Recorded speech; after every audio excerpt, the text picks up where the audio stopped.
So in order for you to share your Symbaloo web mix is what they call it, which is just this one page right here that I have with my links. In order to share it with your students or with other teachers, what you can do, so let's say you're sharing it with other teachers.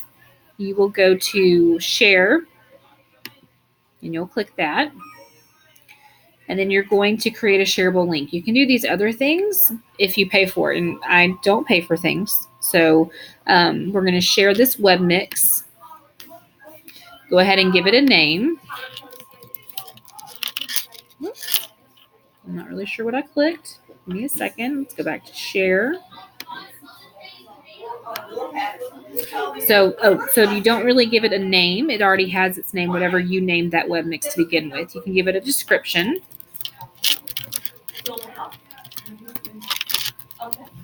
Whatever it is that you think you need.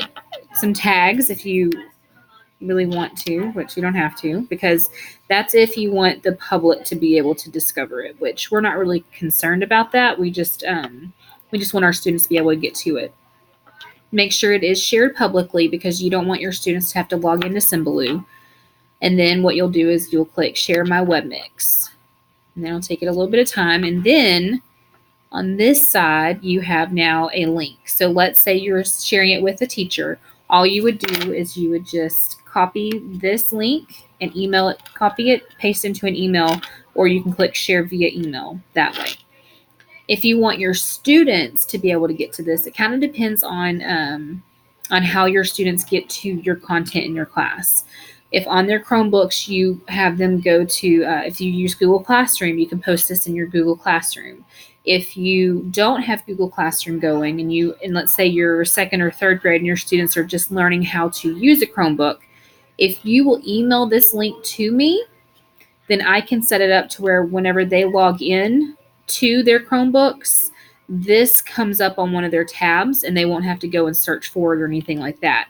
And then in that Symbaloo, you can post information or links for their stations if they're doing stations, or that lesson that you're doing.